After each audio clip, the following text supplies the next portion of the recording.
of the great messianic psalms, I believe, is Psalm 2, especially in its relationship to the New Testament.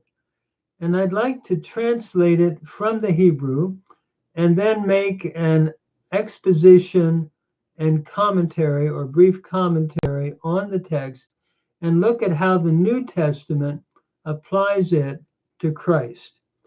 It is the coronation psalm in which there is a rebellion going on against the king that's being coronated. And it reads as follows: Why do the nations rage and the peoples meditate a vain thing? The kings of the earth station themselves, and the rulers take counsel together against the Lord and against his anointed one. Let us break their bands asunder. Let us cast their cords from us.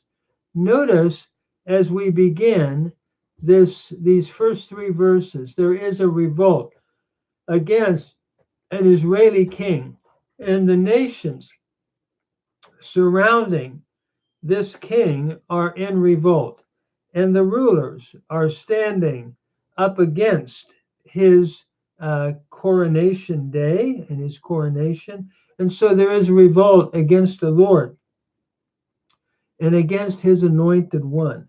And they're saying, let us break their bands asunder. Let us cast their cords from us.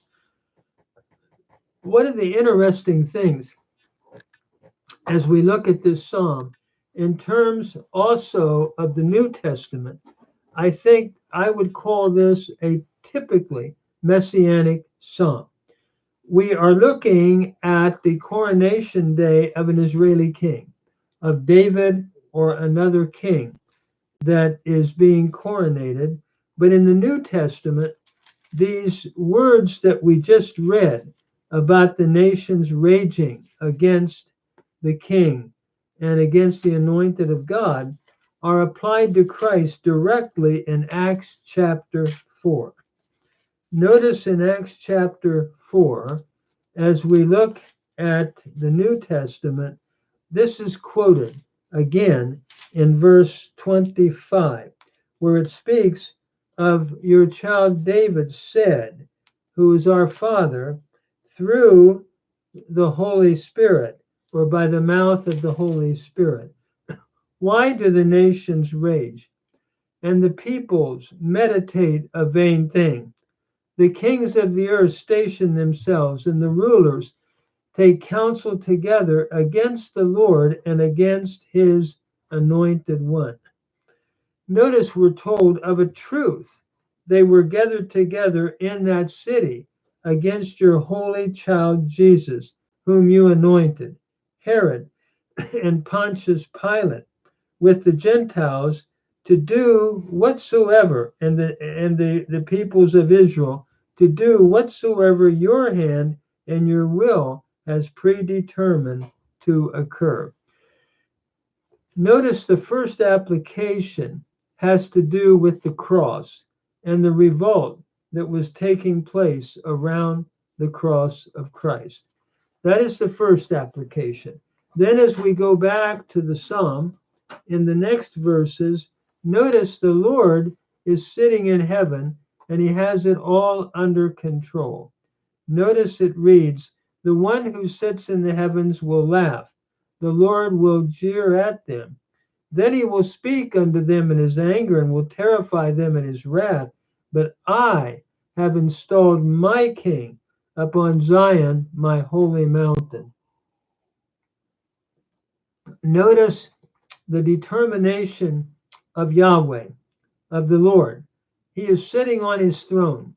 They are standing, mumbling under the breath. He is speaking definitively from heaven. And in his wrath, he speaks and says, truly, I have installed my king upon Zion, my holy mountain. In other words, the Lord is determined that his king would reign. So as we move on then, and we could say in the New Testament, Not my will, but yours be done, Father, Jesus said. And so as we move on, we now have the king speaking. And notice the king says, I will declare the decree. The Lord said unto me, you are my son. I this very day have begotten you. Ask of me, and I'll give you the nations for your inheritance, and the uttermost parts of the earth for your possession. You will break them with a potter's vessel, or with the rod of iron, I should say. And as a potter's vessel, you will dash them to pieces. Notice the king now speaks, and he's going to tell the decree of the Lord. The Lord said to him, you are my son, and I this very day have begotten you. All you have to do is ask of me, and I'll give you the nations for your inheritance and the uttermost parts of the earth for your possession.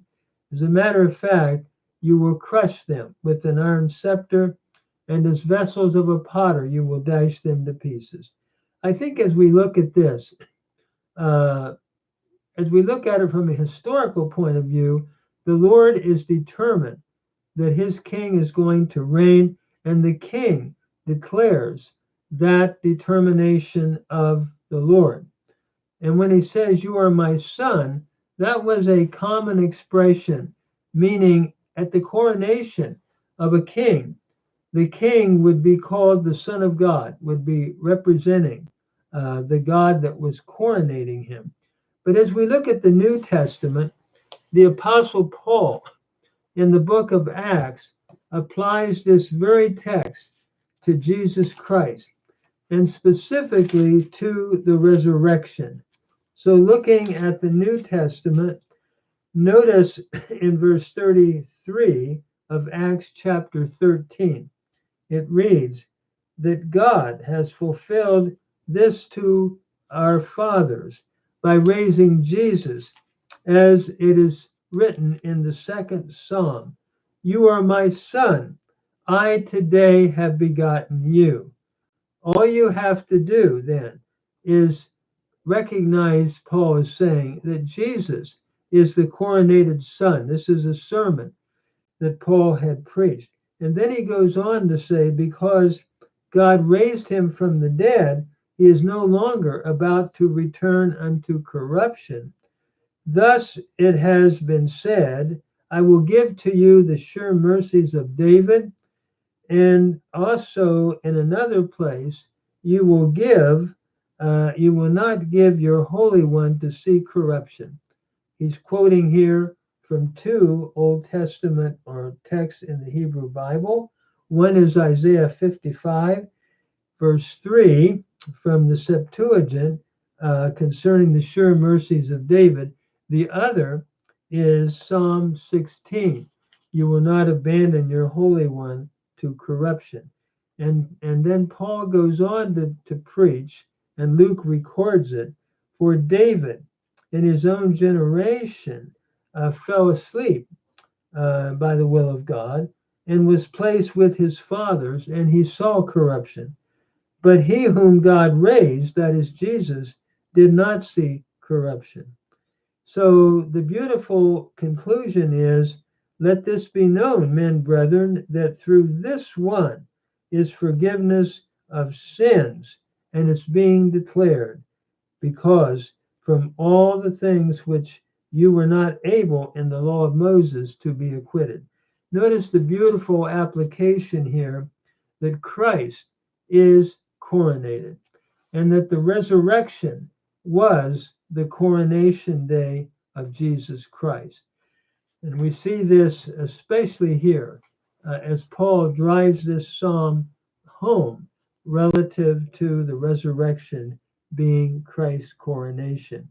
And then all you have to do is ask of me, and I'll give you the nations for your inheritance, the uttermost parts of the earth for your possession.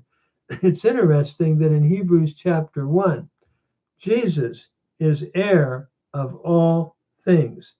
And it's also interesting that in Revelation chapter 19, we have the reference to the return of Christ upon a white horse, and out of his mouth is coming a sharp two-edged sword by which he would judge the nation. And we're told he will shepherd the nation with an iron scepter. An allusion back to this text in Psalm 2, which could be translated, you will shepherd the nations, or you will shepherd with an iron scepter. It's interesting, the Hebrew teruim, as it's pointed in the Masoretic text, would simply be read, you will break them with a rod of iron. But if we translate it, if we point it this way, tir'im, it comes from the root to shepherd, which is a different root than this double ayin root. It's a lamed hey root. If we take that idea, the thought then would be the Septuagint translators probably read this as you will shepherd them. And again, we're looking at a king at his return, at the return of Christ, who will not only shepherd his people in a wonderful way, but also will be a shepherd to judge as well. You have this kind of dual imagery in the idea of an ancient king shepherding. And so, again, this is looking at Christ in New Testament theology, specifically looking at his second advent in Revelation chapter 19. And so now the psalmist says, now kings, be wise, be instructed, judges of the earth, serve the Lord with fear, and rejoice with trembling. And then I would translate this, kiss the Son. Actually, the word here for son is a rare word in Hebrew, bar, but it can mean son. And it also is the main Aramaic word for son. So I think the emphasis, if we could say here in the text, would be highlighting kissing the Son by using what was a common Aramaic word to highlight it, but also a rare Hebrew word. And so I think the focus would be upon the Son and bowing down and worshiping him. So kiss the Son, lest he be angry and you perish in the way when his wrath is kindled suddenly. And then happy are all those who take refuge in him. What a beautiful psalm that we might even call a mini Christology that looks at the different steps of our Lord. First of all, looking at Calvary, the nations raging against the Lord, looking at the resurrection, the coronation day of Christ, looking at how he is heir of all things, and then also looking at his second advent, how that he will come back as King of Kings and Lord of Lords and shepherd the nation with an iron scepter. So what a beautiful psalm that has much to see as we also look at the New Testament and how it points in New Testament theology to Jesus Christ.